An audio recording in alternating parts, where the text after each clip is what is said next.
de trabajar a través de la información, en muchos de los casos, nos ha enseñado, porque lo hemos hablado también hace un tiempo atrás con uno de los entrevistados, ex juez, que no siempre es fácil llegar a la información, tanto policial como judicial, saber los términos, saber qué podés decir y qué no podés decir, y que si querés ser serio con la información, tenés que saber manejarte y hacer caso, más allá de que por ahí uno tiene un poco más de datos que te lo dan para que vos sepas por dónde ir y por dónde no meter la pata.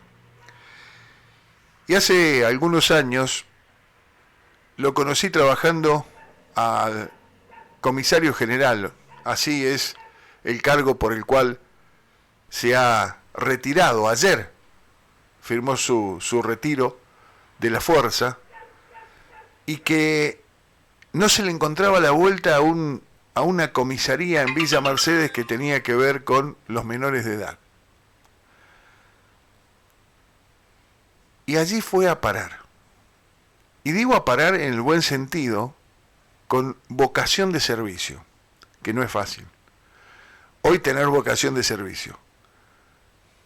Y con esa vocación de servicio y con el estudio, con su profesión, se fue capacitando cada vez más para conocer a través de esa capacitación y a través de lo que le dejaba el día a día, cómo manejar muchos casos, y muchos casos realmente importantes de la ciudad de Villa Mercedes.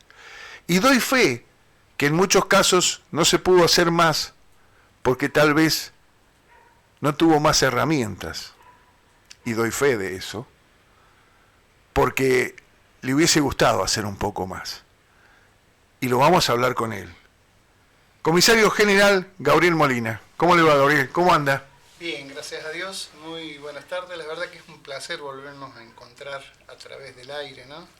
En este caso nosotros cara a cara, charlar un poco, ¿no? Gabriel, muchísimas gracias por invitarme. Por favor, ¿cuántos años dentro de la fuerza? 37 y moneditas. Y monedas. Así es. 37 años. Sí. ¿Dónde comenzó? Comencé en la radio. Soy comunicante. Como yo soy radioaficionado, había un señor en Villa Mercedes, que en paz descansa, hoy el hijo, somos muy grandes amigos, ¿no? Yo vendía diario y revistas en el banco, que en ese momento era Banex o San Luis, Banco San Luis.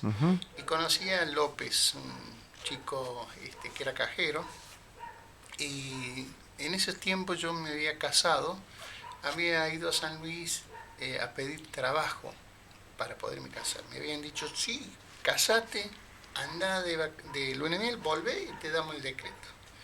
Creído, porque yo nací en San Luis, conocí a esa gente, conocía la 4L esa que tenían. Esa gente, allá en San Luis. En San Luis. Y estamos hablando de año 83 justo. 83, era justo. Exacto. Cuando venía la 4L. Sí, exacto. Yo vendía ahí en el Siroco, que era de Amado Dip. Y bueno, ahí lo conocí. Ellos estamos hablando de San Luis Capital. San Luis Capital, frente del banco hoy Superville y de la Catedral, ¿no? De la Catedral y de Aranjuez. Exacto. Aranjuez, ¿sí? Fue uno de los nombres que tuvo. Y también Siroco, ¿no? Y Siroco. Y del otro después fue Aranjuez. Sí, primero era exacto, Siroco. Exacto. En esa época era Siroco. Esa época era Siroco, cuando lo tenía Amado Dip. Después vino un doctor, un médico, Vaso, y después, bueno, volvieron los Shepard a quedarse con su negocio, porque ese siempre fue de los Shepard. Bueno, volviendo a la historia, cuando me caso, voy de luna de miel, vuelvo, y realmente me hicieron ir un lunes, otro lunes, y así por 4 o 5 meses, hasta que terminé con Dintran. Dintran estaba como director de lo que sería niñez, adolescencia, hoy, ¿no? Una cosa así. Y me dice, mira, yo soy un director, te han hecho un caño. Dice, yo no puedo nombrar. Si no te nombró el ministro, de ahí para abajo dicen, yo lo que puedo hacer es mandarte un trabajador social. Bueno, me mandó a quien más tarde iba a ser mi profesora, ¿no? Lidia Ipiña de Miranda. Bueno, ella fue, en ese momento era un poco tirante porque yo era peronista y era radical, ¿no? Bueno, pero trató de ser lo más profesional posible, envió su informe y nunca pasó nada. Nunca te tomaron, nunca No, te llamaron. Entonces yo fui a San Luis, busqué mi parada de diarios y revistas, yo había vendido diarios y revistas por años, desde los 6 años. Y entonces me vine a Mercedes con eso. Empecé a vender diarios, llevaba golosina, gaseosa. El tema era que yo tenía una familia, venía en camino una hija y tenía que demostrar lo que mi madre me había dicho. Cuando vos seas hombre y tengas una mujer, hacete cargo. Y nunca le hagas al lado. Bueno. Así que bueno, me puse a trabajar, vendí un trombón que yo tenía, porque soy músico. Vendí un trombón a un muchacho conocido que tenían un taller ahí cerca, el papá era pastor, Orengo. Hablamos de San Luis. Acá en Mercedes. Acá en Mercedes. Acá en Mercedes. Y yo vivía en Ardiles, alquilábamos Ardiles 192, casi 9 de julio. Ajá. En la esquina se había instalado nada más y nada menos que Miguel Knesetich. Sí. ¿No? Bueno, hicimos ahí una amistad, yo empecé a ir acá al banco. Y allí conocí a López. Y López, en ese tiempo, como recién comenzaba la democracia, se discutía entre radicales y peronistas, se sacaban la chicha como hoy Boca y River, por ejemplo. Y en un momento determinado me metieron, como quien dice, en la charla, y muy molesto le contesté, mira, Alio, ni peronistas ni radicales, para mí son toda una porquería. Y les conté la historia, ¿no? Y, le contaste la historia, que siendo peronista y habiendo ganado a un peronista a nivel provincial, te dieron la espalda. Correcto, una familia, toda una familia, una trayectoria de familias peronistas, ¿no? Dirigente incluso. Y bueno, me habían hecho, como quien dice, el caño. Entonces le dije, mira, para mí el mejor partido es laburar.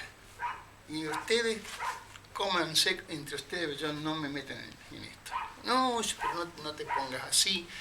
A los 8 o 9 días yo le llevaba el Clarín, porque él le compraba al padre el Clarín, don Juan Cruz López.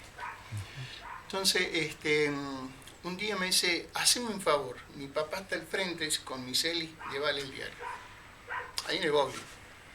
Entonces fui a llevarle el Clarín, obediente, es un cliente, y me dice, vos sos el peronista enojado, así, tal cual es palabra, ¿no? Y me reí en ese momento y le digo, sí, bueno, también se han portado muy mal conmigo. No, pero no, por la acción de uno no puede quedar mal el partido. ¿Vos sois radioaficionado? Sí, yo estoy en Radio Club, porque él también era LU. Tengo un trabajo para vos, si te interesa. Y sí, ¿cómo no me va a interesar? 1986 era la fecha. Me dice, ya, si querés, te doy la dirección mía, mañana a las 7 de la mañana en mi casa. Soy el nuevo subjefe de policía, dice, y te quiero como radiooperador en Mercedes. Así, tal cual. Allí comenzó mi carrera, contratado con el grado de agente. Me preguntaron, ¿qué jerarquía quería? Yo dije, agente. Había vendido muchos años diario en la policía, sabía que el empezar de abajo era lo mejor que podía haber. No pensé en ese momento en mandar, no, quería un trabajo, quería asegurar un futuro para mi familia, ¿no? Así que bueno, ingresé justo el día de la policía, fue mi primera guardia, solo, ¿no? Pero como manejaba bien el código, conocía bien, mi temor era si mis dedos iban a dar con la tecla. Todo se recibía máquina de escribir, y anduve de maravilla, gracias a Dios. El hecho de jugar, entre comillas, en San Luis, en la misma radio, ¿no? Me sirvió muchísimo. Así que bueno, tuve un buen manejo, eso, decirlo yo por ahí es un poco ser muy, tal vez un compañero lo podría haber dicho, ¿no? Y de esa manera comencé a pasar el tiempo, ya choqué con algunos que me vieron, como yo estudiaba en ese momento, estaba haciendo tercer año de administración de empresas. Me acuerdo que estaba en los ¿Tercer año sí, de administración de empresa a dónde? acá en la FICES. En la FICES. Tenía, por ejemplo, Mercedita, el papá de ella, que ya falleció, era juez, a Ostri Riva, A otros niveles. ¿no? Bueno, un montón, Marengo, un montón de compañeros. En ese momento, primer año siempre tenía 100 y pico de alumnos, ¿no? Bueno, y ya estaba en tercer año en ese momento. Así que me cortaron los estudios, no me dejaron seguir. Había habido un antecedente, un señor de apellido Godoy, que se había recibido y se había tenido que ir. En ese momento que yo estaba estudiando, él ya era rector de la Universidad de Comahue, gracias a que lo hicieron irse de la policía por tener un título universitario. ¿Por qué? Era muy mal visto eso. O sea, tener un título, para que acá tengo que frenar un poquito. Estamos hablando década del 80, 86. Sí. Vos estudiabas para mejorarte, en ese estudio estudiabas para administrador de empresa y te hicieron dejar en la policía porque estaba mal visto que un policía tuviera un estudio universitario. Sí, sobre todo alguien con mis condiciones. Yo había llegado a la policía en las condiciones que supuestamente no podía entrar por las manos, ¿no? Entonces, contame cuál era tu problema en la mano. Pues yo tengo una sindactilia congénita. ¿Qué es una sindactilia? Una malformación. Algunos creen que sindactilia, porque en realidad ese sería el origen de la palabra, son como esas pequeñas telitas, ¿no? O tiene otro nombre, que usan o que tienen los patos para nadar. Sí, que se une. Lo mío simplemente era una malformación por una mala praxis. Yo nazco en el 61, digamos, la medicina estaba en pañales en cuanto a lo que sería la parte, ¿no es cierto?, de traumatología, que eran los que hacían esto, y cirugía, ¿no? Lo más avanzadito que había en ese momento estaba en el hospital militar. Pero, bueno, mi padre, que se borró apenas yo nací, también era médico, tenía un primo que me quiso dar una mano. Entonces me llevó al hospital para operarme a los 3 años y ¿qué pasa? Que es cartilaginoso todavía todo esto. Entonces yo tenía las manos así, completas, pero pegaditas como si fuese una bolita. Me despegaron las manitos y comenzaron a abrirlas. El problema falló ahí, en abrir, coser. Abrir dedo por dedo, digamos. Claro, y no era una sola operación, tenía que ser una continuidad de operaciones. Bueno, me hicieron una única operación y bueno, y mis manos al crecer quedaron deformadas, los dedos, ¿no? Entonces, si ustedes miran, los nudillos los tengo todos. Todo ¿no? perfecto. Las falanges no crecieron, claro. Entonces al no crecer quedaron deformadas, ¿no? Bueno, y ese era el problema que vos tenías, claro, por el que ellos significaban que no podías ser un buen policía. Exacto. Bueno, yo sostenía para mi interior que el policía no tenía que ser un modelo, sino que tenía que ser una persona capaz. Y para mí la capacidad estaba en la cabeza, en el cerebro, en el razonar, en el pensar, ¿no es cierto?, en el saber resolver. Y que la policía de solo cuerpo, ¿no?, de solo maniquí, no era la policía deseada, ¿no? Pero claro, era mi pensamiento solamente.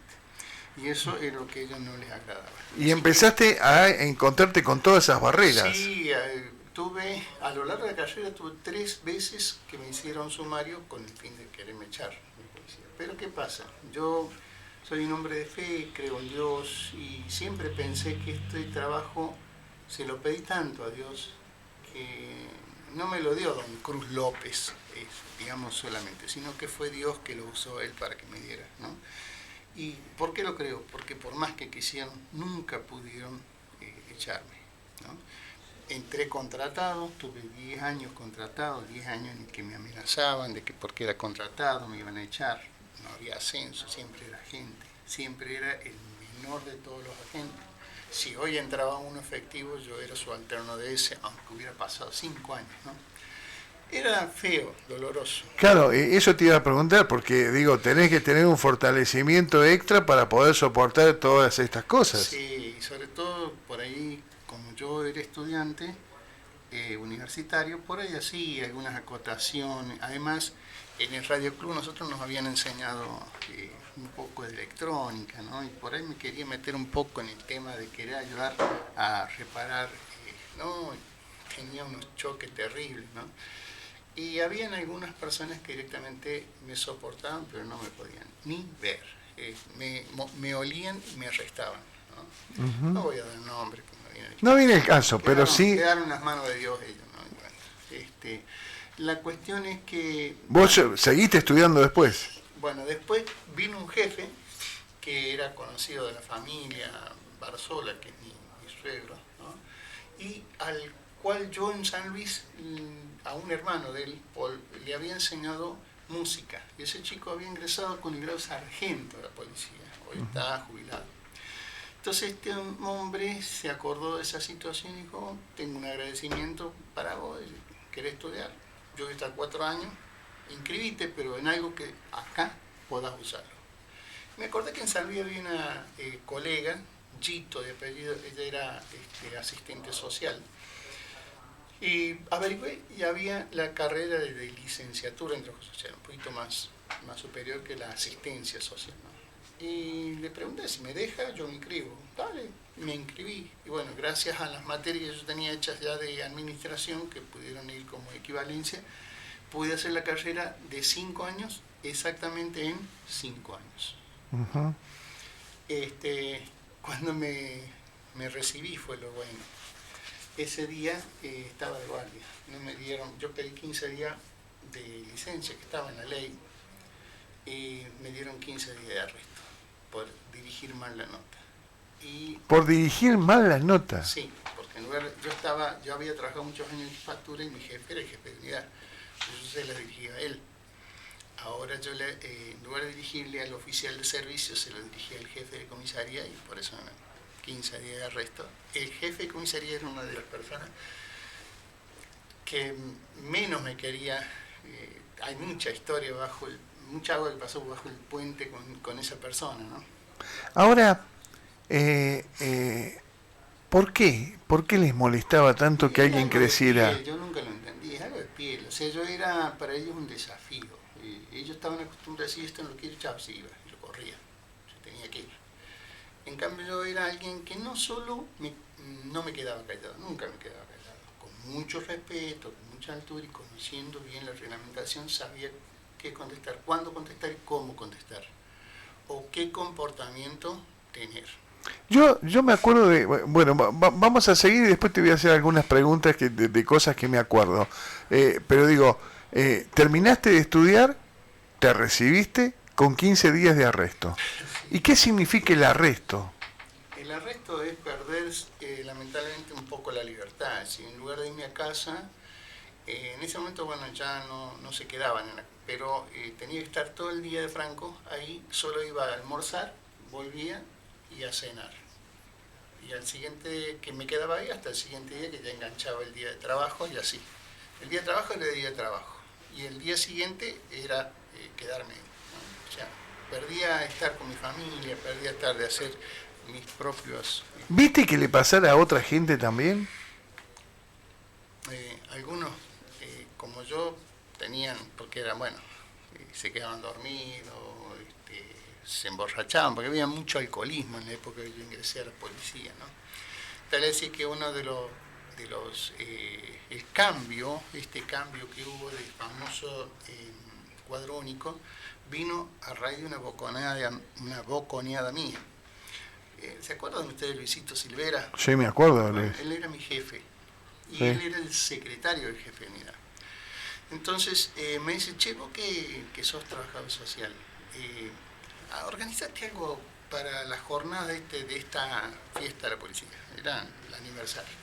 Entonces hablé con gente de la universidad, docentes, catedráticos de muy alto nivel, y todos aceptaron, incluso jueces, y vinieron a dar una charla al Círculo, que en ese momento era una subsede que había acá, después la vendieron, en creo que era Riobamba 181. Sí, me acuerdo. Bueno, y me dice, vos también tenés que hablar, tenés que explicar para qué sirve el trabajo social en la policía. Bueno, me acuerdo que de 45 minutos, que era lo que hablaban la mayoría, me dieron 15, y con suerte. Entonces empecé diciendo, como había preparado un discurso así, tuve que acortarlo de golpe, y empecé diciendo, bueno, mi profesión se especializa en recursos humanos, desde la captación del recurso, la inducción, ¿no?, y capacitación, etcétera, para poder establecer si el recurso humano es viable para la institución. Nosotros hacemos una serie de análisis, y hoy tuviera que hacerlo a priori, diría que los recursos humanos de hoy son malos en calidad, en cantidad, porque llevan más de 40 años de edad, 20 años de servicio, trabajando 24 por 24, recargos de hasta 24 horas, y problemas económicos, mal sueldo. Bueno, dije todas esas cosas que... Todo eso estaban todos los jefes ahí. Claro, y me cortó, no sé si a los 8 minutos. Me cortó. Bueno, pidió un informe al médico. El médico era el doctor Darnay en ese momento. Sí. Y dijiste todo eso y uno agarró su vida y dijo, bueno, hasta acá llegaste. Jefe. No, el jefe estaba... El yo jefe. estaba hablando acá y el jefe estaba ahí. Y el jefe dijo... No, ya está, ya. Deje nomás, se vaya, retírese. ¿Y un informe del médico que un informe psicológico? No, un informe por escrito acerca de mi discurso. O sea, la idea era arrestarme y correrme. Era muy malo lo que yo había hecho. Era hablar de lo prohibido, adelante de un público que no era policial. Era un atrevimiento muy grande. Por más que yo fuese el licenciado Gabriel Molina, ahí adentro era el agente Gabriel Molina, ¿no?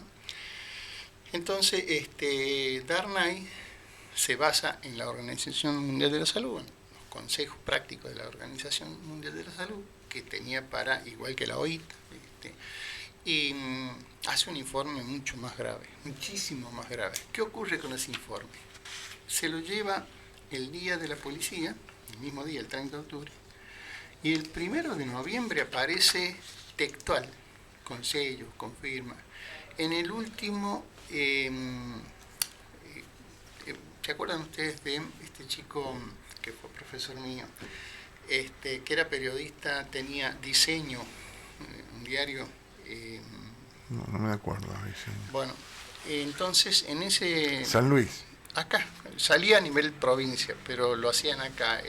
¿Cómo se llama que fue candidato también? ¿Gargiulo? Gargiulo. Sí, no. Eduardo. No me acordaba de Diseño, bueno, me acordaba de otra página. En el último tiraje que hubo, el último edición, apareció completo eso. Y obviamente que rodaron cabeza. Apareció completo el informe de Darnay. Exacto, en ese diseño. ¿Quién lo hizo? ¿Cómo lo hizo? No sé, pero la cuestión es que, claro, ¿a quién van a mirar? Al primero que habló, al que habló. Y bueno, lo primero que hicieron fue sacarme de la oficina donde estaba, me mandaron a la octava, donde estaba esa persona que me quería cocinar vivo. Y ese mismo día me mandaron caminando a la Baice, a las 9 de la mañana, y yo tenía que estar a las 12 de vuelta a la Baice. ¿En serio me estás diciendo? Y era todo de tierra eso, ¿no? De entrada eran 8 kilómetros, pero son todo tierra. No, son hechos que son reales, mis compañeros pueden dar fe de eso. ¿Te mandaron caminando a la Baice? Sí, bueno, no lo quiero acá, mandarlo a la Baice. Y la única forma, la Baice en ese momento no era como ahora, que más o menos un poco más lo que está asfaltado, hay más comunicación con el sur, más tránsito. Entonces, a lo mejor iba un auto cada, no sé, 7, 8 horas, un colectivo, un camión que podía ir. Y si tenía suerte que uno lo llevaran, bárbaro. Pero si no, había que seguir. ¿Y vos tenías que ir allá a cumplir servicio? Llegar, conectar la radio, comunicarme. Para colmo, tenía el fusible quemado. Yo no tenía con qué arreglarlo. Así que bueno, me quedé hasta el mediodía a ver si me traía alguien, porque de allá venía un señor que trabajaba en Telefónica. En ese entonces no era Telefónica, tenía otro nombre, ¿no? Sí. Bueno, pero salió a las 3:30 de la tarde. Yo me vine, Y como ya eran las 3:30, digo, bueno, me voy a comer a casa, me cambio y vuelvo. Cuando volví, 5 días de arresto, porque, claro, no había cumplido con lo que me habían ordenado. ¿Cuánto? ¿Tenías 10 kilómetros, 12 kilómetros? Hasta 8 desde el asfalto hasta lo que era la comisaría, adentro. adentro. Sí. Y era todo tierra. Me acuerdo que en ese entonces borceguíes ardían. En diciembre fue. ¿Y cuándo lo hiciste? ¿Una sola vez lo hiciste? Sí, ese camino sí, me mandaron más después ahí. Pero Era para que te fueras. Sí. Y bueno, ahí tuve... ¿Cómo soportabas eso? Y tenía una familia detrás y un deseo de demostrar que... O sea, mi vida fue una vida de demostración, vamos a ser honestos. Mi vida pasó por querer demostrar que yo no era sonso, que era inteligente, que podía, etcétera, etcétera. Porque el pensamiento que había en aquel tiempo, me acuerdo cuando yo me tocó ir a la escuela, en la primaria, me mandaban a las escuelas especiales por las manos, pensaban que yo no sé, que sería Down o algo por el estilo, no, a las escuelas especiales. Y gracias a mi mamá, que la peleó, terminé en una escuela normal, común y corriente, ¿no? En la escuela 8 en San Luis, que está en el lugar del niño, ¿no? Uh-huh. Y bueno, ahí tenía que demostrar que yo era una persona bien, así que mi mamá, antes de mandarme a la escuela, ya me había enseñado a leer, escribir. Entonces, ¿qué pasaba? Venía otro problema. Un niño con problemas de mano y que era... que quería enseñarle a los otros, como todo niño, cuando uno sabe algo, quiere... Claro, que le se quería enseñar. desborda, exacto, ¿no? Sí. Bueno, como quien dice, me la buscaba. ¿Te la buscabas? Me la buscaba, ¿no? Digamos, ¿sentiste la discriminación en el colegio? Sí. Por ejemplo, no solo en el colegio, en la policía, por ejemplo, yo en la policía soy cuento corto. Tal es que yo ahora tengo un emprendimiento que le pusiste el nombre al diario de revista, como en los viejos tiempos, y un poco para castigarme, como quien dice, para demostrarle a aquellos, ¿no?, que a pesar de todo lo que ellos dijeron, a mí me resbala. Así que le puse el cuento corto. ¿Así le pusiste el emprendimiento? Al kiosco, el cuento corto. Y ¿Dónde lo tenés ese? Es online, es por una página de Facebook, sí. Y yo llevo, en este momento el lugar que más vendo es en Docep, pero la persona que me pide le llevo libros, revistas, coleccionables. Hasta hoy ya vienen ahora porque como han ido reemplazando digamos cosas. Que volviste a hacer lo que hiciste al comienzo. Estoy de nuevo en el rubro. Mirá qué loco. Sí. Y ahora le pusiste cuento corto. Exacto. Sí. Qué bárbaro. Es un modo de... Yo digo que es un modo, a ver, yo siempre me río de la gordura, ¿viste? Cuando vos sos gordo desde chico, sí. Entonces, si querés jugar al fútbol tenés que llevar la pelota, si no te dejan jugar al fútbol. Entonces, uno se pone... Siempre vas al arco. Claro, siempre vas al arco. Entonces, yo siempre me pongo esa careta de, che, no juegan con el gordo, ¿viste? Cosas así. Por eso entiendo lo que vos me decís de ahora ponerle justamente el cuento corto a tu negocio, sí, increíble. Sí, es modo de decirle, ¿vieron? ¿Y así te gastaban a vos? Sí, el cuento corto, el dedo cortado, el manco. Qué duro, ¿no? Es muy duro. Pero es una subcultura, ¿no es cierto?, en el que hay... ¿Pero qué pasa? Todos tienen sobrenombre. La policía, el cargo, por ahí el cargo que tenés dentro de la policía te hace sentir que sos diferente. Yo no sé los demás. Yo particularmente seguí siendo siempre la misma persona. Para mí la jerarquía era una función que requería de mi responsabilidad. Estamos hablando cuando te mandaron a la base año... 96, el año que me recibí, en el 96. Año 96. Sí. ¿Vos eras ya en el 96? Agente con 10 años o 8 años de antigüedad. ¿No? 8 años de antigüedad, pero eras licenciado. 10 años, sí, ya era licenciado. Eras licenciado en trabajo social. Sí. ¿Qué pasó? Porque yo te encontré en una comisaría. Bueno, ahí ocurrió algo interesante. Después de que rodaron cabezas, vino el cambio, vino un cuadro único como novedad. Y ¿Qué es el cuadro único? El cuadro único era un modo administrativo de organizar las fuerzas policiales. Estaba organizado, tradicionalmente se organizaba en suboficiales por un lado y agentes, y por otro lado oficiales, subalternos y superiores, ¿no? En ese momento el Cuadro Único rompió con eso y juntó a todos. Ya no habían suboficiales, sino todo el mundo era oficial, ¿no? Fue una mala interpretación que se hicieron de una serie de proyectos que había en el país dando vueltas, porque fue copia, pega, y bueno, fracasó en todos lugares. Eso es una gran realidad. Bueno, es un clásico. Sí, Ese. y volvió después de eso a lo que hoy nuevamente está. Hoy agentes suboficiales por un lado y por otro lado los oficiales, la carrera de oficiales. Bueno, y cuando llegó eso, hubieron una serie de situaciones pasado, ya estamos ahora situándonos en el año 2003. Hay una intervención y viene a tomar el lugar la señora Aguirre, Pochi. La Pochi Aguirre. Exacto. Ella va como interventora y yo había tenido unos problemas en la comisaría en Menor y me había autopuesto a disposición del subjefe de policía de la unidad. Entonces, cuando llegué a la intervención, yo estaba como secretario del subjefe y otros jefes que me conocían me dejaron ahí en jefatura, me pidieron para uno de ellos, particularmente para que trabajara ahí con él en el área de administración. Bueno, tenía mucho contacto con ella porque tenía que llevarle a la firma los cheques de pago, rendir todo lo que era adicional, todas esas cosas, ¿no? Y un día me dice, me han dicho algo y quiero preguntarle si es verdad. ¿Usted tiene un título universitario? Sí, yo soy trabajador social. ¿Qué hace usted acá? Y digo, yo necesitaba un trabajo. Y, lamentablemente en ese momento no tenía título, no estaba estudiando, una familia, había que alimentarla. No, dice, ahora. ¿Ahora qué hace acá? Nunca hizo usted un trámite, nunca le dieron, dice, porque hay un escalafón profesional. Sí, le digo, yo apenas me recibí, comencé a poner las notas, digo, en base a la ley, y le contestaron, no, nunca. Pero ha pasado un montón, de 2006, 2003, son 7 años. Y sí, le digo, pero acá si usted habla mucho. En ese momento, por el Cuadro Único, yo era oficial. Entonces había rendido, me habían dado el grado de oficial. Y ya estaba para el ascenso del grado de inspector.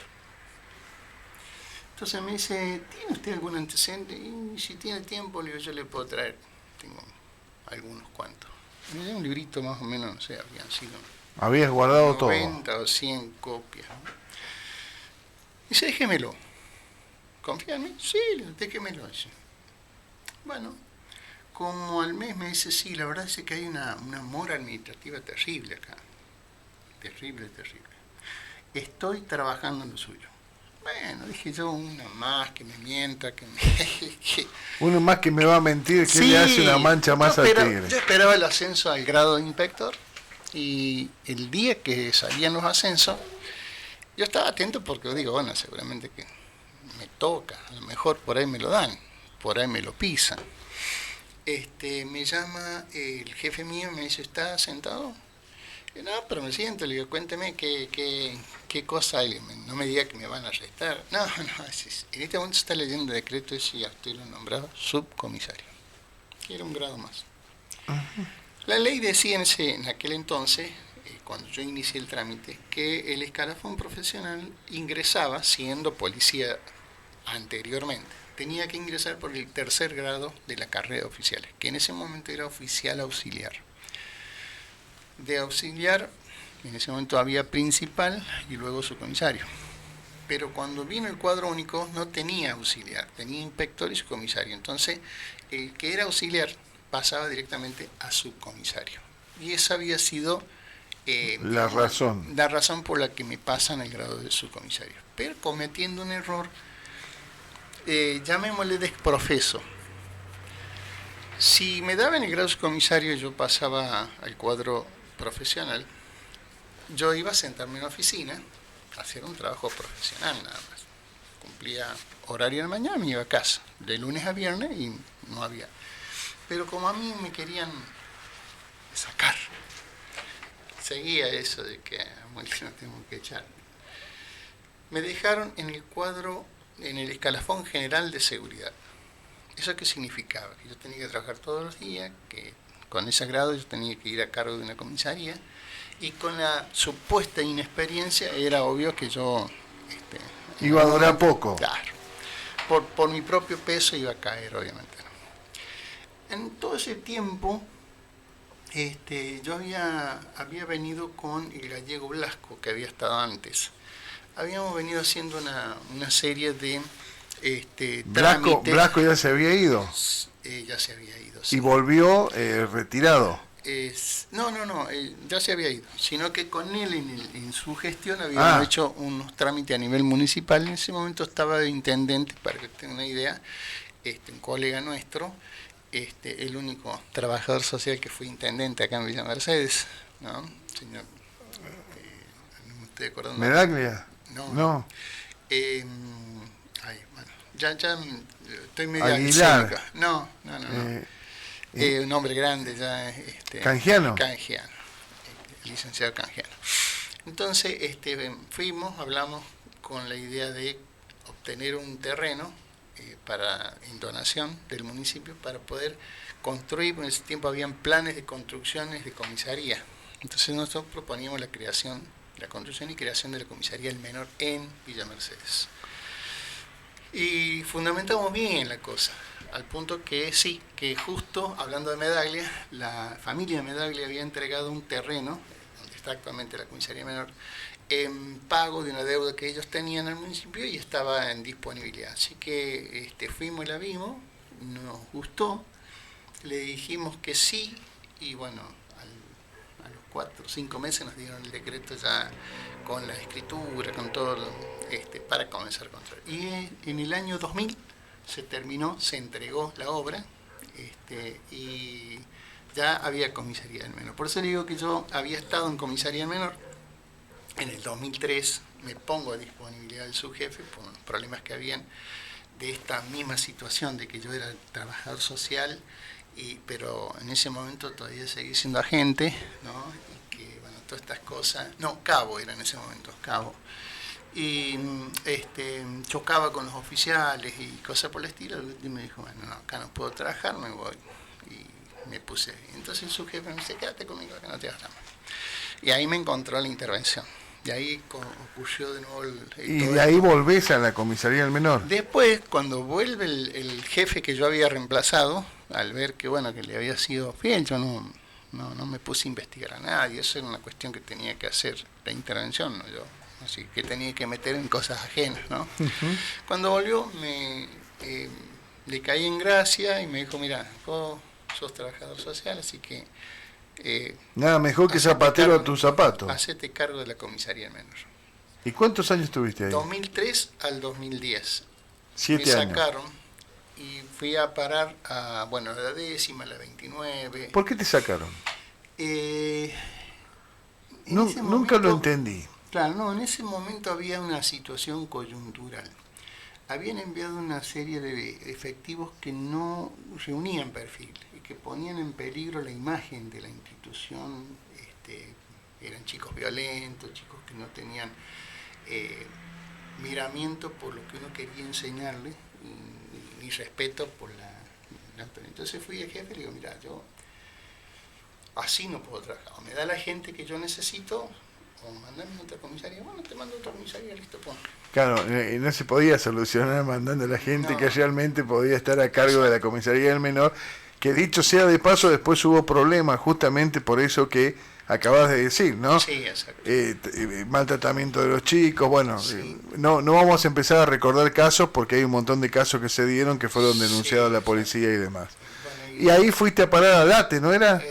A Late. Después pasé a la 10ª, después a la 29 y volví a la 10ª. Y recién ahí me mandaron de nuevo a la comisaría menor. Otro periodo hasta el 2018, en octubre del 2018, me pasan a disponibilidad porque viene este cambio de que surge la Dirección General de Niñez y Adolescencia, ya no dependía más de la Regional 2, acá me habían entregado con las manitos atadas, no lo queremos, es un zurdo. Se lo mandamos a ustedes. Sí, y allá había ocurrido algo, yo tenía la misma jerarquía, pero mucho más antigua que las dos directoras. De niñez y adolescencia. Entonces, el problema era que chocábamos en cuanto a la experiencia, en cuanto yo por ahí era un poco muy territorial. Bueno, este es mi sector, no me lo arruinen, yo lo construí la imagen, consúltenme, y decía que te tengo que consultar si vos sos subalterno. Está bien. Yo decía, bueno, en cuanto a la función sí, en cuanto a la jerarquía no, en cuanto al tiempo tampoco. Y creo que ese un poco fue de mi parte lo inflexible, por defender algo que creía que era mío, ¿no? Fue que me llevé un poco encima muchas jerarquías en contra. Te llevaste toda la jerarquía en contra por querer sí, tener la vocación y decir, bueno, esto es más o menos así, sigámoslo así. Bueno, y de ahí, de esa disponibilidad, después me citaron de San Luis porque supuestamente el jefe quería formar con los únicos dos más capacitados en el área la Dirección General de Niñez y Adolescencia, que era Pablito Vieite, que había tenido casi la misma cantidad de tiempo que yo en la Comisaría Menor de San Luis, y yo acá en Mercedes. Entonces, Pablo era mucho más antiguo, él iba a ser el director general, yo el director. Bueno, sí, como no, levantame la disponibilidad y voy, listo, me lleva. Pero el gobernador dispuso otra cosa, quería mujeres, justo venía ese tiempo, iba a hacerse acá el Congreso de las mujeres en San Luis. Entonces querían dar un fuerte impacto, un mensaje. De que son todas mujeres, exacto. No es por capacidad, sino por género. Dijeron, no, te vamos a dejar acá en relaciones policiales. Yo en relaciones policiales había tenido un periodo largo que trabajé con Silvera, y después allá en San Luis tuve casi un año. Pero no me convenía por el gasto, yo tenía que ir y volver todos los días, no se podía viajar en colectivo, entonces tenía que ir en mi auto era nastero, y me daban 30 litros de nafta cuando yo estaba gastando ida y vuelta 20 litros casi, no podía. Entonces pedí y llegaba un arreglo malo para mí, pero que por lo menos me daba cierta tranquilidad, que fue quedar tercero en esa dirección general y venir a hacer base acá en Villa Mercedes. Y ahí estuve un año, pero volvimos a esto de que no nos entendemos, que bueno, nosotros somos dos mujeres, yo soy un varón, somos machistas, ¿no? Y fui a hablar y me dijeron, mira, haz una cosa, tomate la licencia que te debemos, tranquilizate, ya, mirá, ya tenés 30 y pico de años, ya te llegó el último grado, ya me había llegado a comisaría general, presenta retiro. Esta. Y a descansar. Ya descansa. Bueno, me tomé las licencias que me debían, luego me dieron las licencias que son propias del retiro, y como no llegaba, me pasaron a disponibilidad en espera de retiro. Hasta ayer que firmé. Y ya no perteneces más a la fuerza. Más a la policía. ¿Qué fue lo malo que te dejó la fuerza? No, yo diría que todo lo que yo viví me dejó... Porque depende cómo uno mire las cosas, ¿no? Yo siempre traté de buscar no lo malo, sino lo bueno. En el año 2006 con Silvera hicimos el primer Congreso Nacional de niñez, de familia y niñez, ¿no? Donde vinieron gente incluso de Perú y de España, exponentes, gente que le interesó, hubo una muy buena campaña, armamos una página y llegaron a 500 personas en el Ameria, en ese momento era Ameria, ¿no? Ya no había lugar para que entrara la gente, ¿no? Lo que no hubo fueron autoridades provinciales, sobre todo legisladores, que pudieran capitalizar en ese momento las conclusiones de los grandes ocho que venían de distintos lugares. Sacar esas conclusiones para poder legislar. Ejemplo, un comentario nomás. Mendoza ya tiene, en ese entonces tenía Cámara Penal de Menores, ¿no? Era un paso terriblemente avanzado. Está bien, ahora hicimos una especie de involución con esto de que se hizo una modificación del Código Civil y se incluyó parte de lo que es la minoridad hoy, como por ejemplo la responsabilidad progresiva, que el chico a los 13 años ya puede disponer por sí algunas cosas que no sean invasivas, sin consulta de los padres, etcétera, ¿no? 16 años ya puede actuar como mayor de edad, cosas por el estilo, ¿no? Pero no va preso.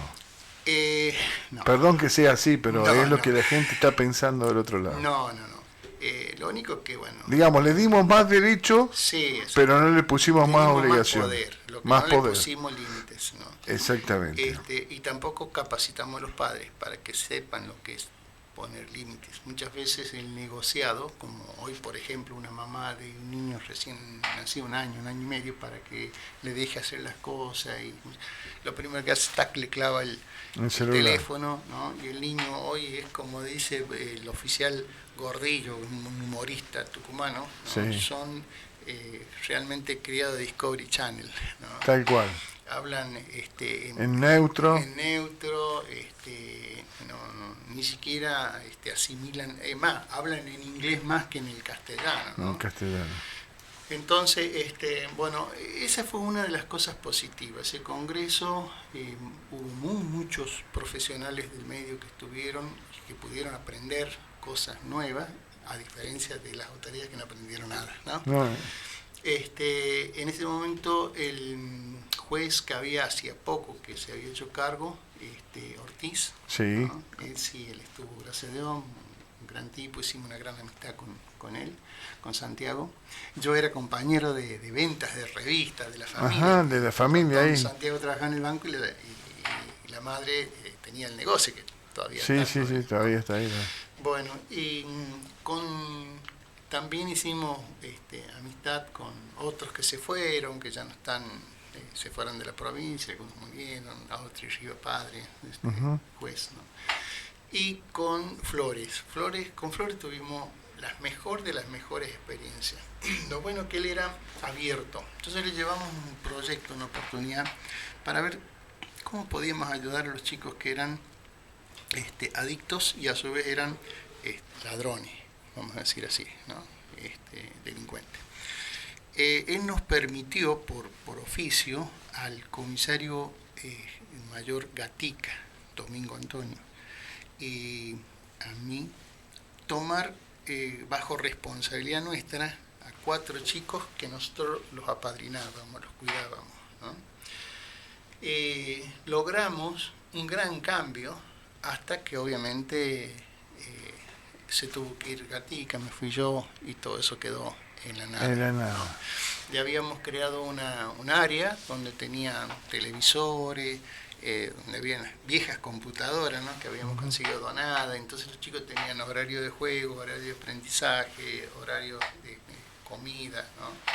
Y poder estar ellos había hecho un cambio, ¿no? Incluso habíamos visto cómo muchas veces las madres tenían culpa de que esos chicos, ellas llegaban a la visita y les decían que tenían cáncer, mentira, que tenían esto, que no tenía quien les llevara plata, que tenían necesidad de dinero, y en esos días nosotros notábamos que los chicos hacían imposible para escaparse e ir a delinquir, ¿no?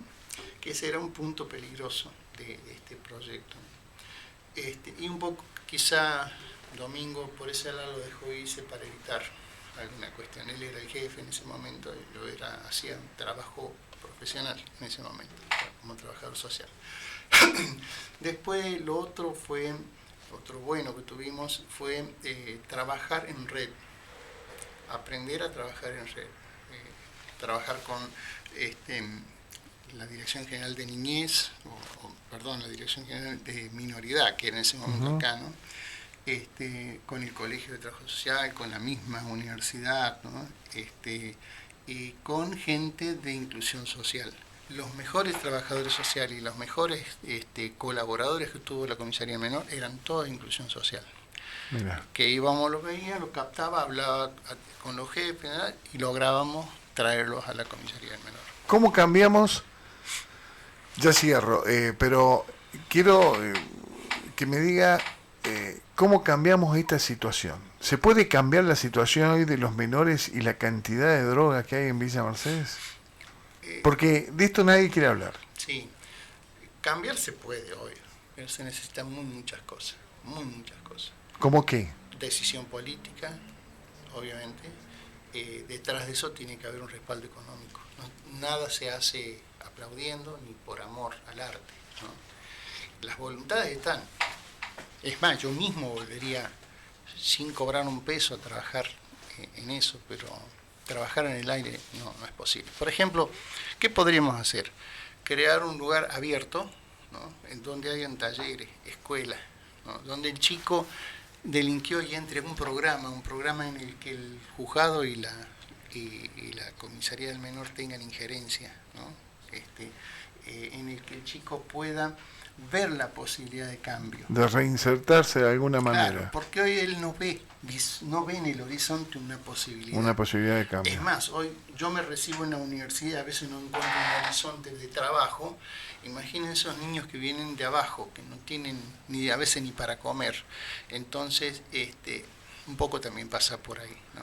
¿Qué pasó con Remar? Ayer hubo un montón de allanamientos en todo el país y han quedado a la deriva. Ayer charlaba con un colega en San Luis y me decía, no sabes la pena que me da porque hay chicos que llegaron a la terminal y no tenían ni cómo volver a su provincia porque vienen de distintas provincias y estaban en San Luis y han quedado a la deriva. Sí, bueno, ese es un peligro que se corre muchas veces cuando, vuelvo a decir, no hay algo serio, totalmente serio.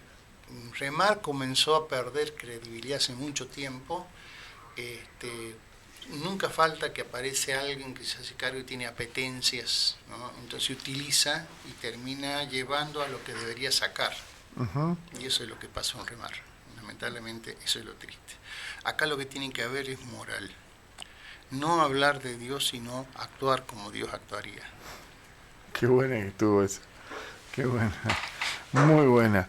¿Qué recuerdo te llevas de la policía? Oh, un montón.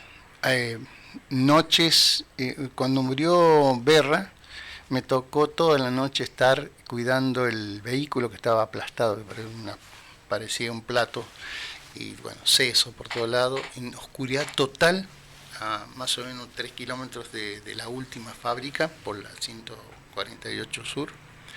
El frío ese que parecía que me cortaba la carne y una linternita chiquita así para que cada vez que venía un auto me paraba y para que no fuera a pasar por encima y no me pasara a mí tampoco, ¿no?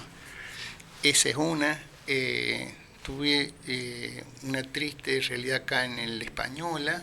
Mataron adentro un señor y la semana anterior un muchacho que se peleó con otros mató a la novia y la prima o la sobrina de la novia.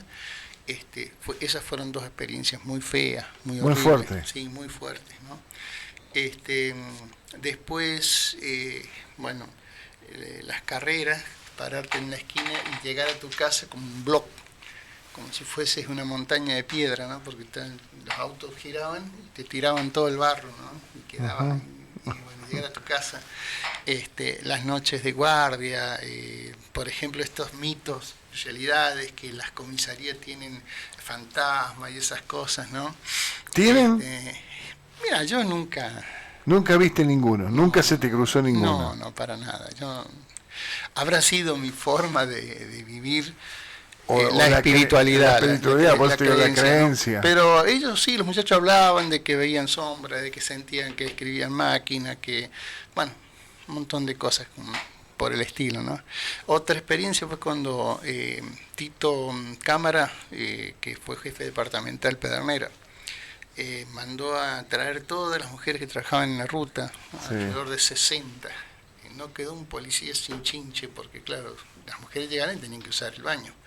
Y las trajeron alrededor de las 2 y las largaron como a las 8 de la mañana.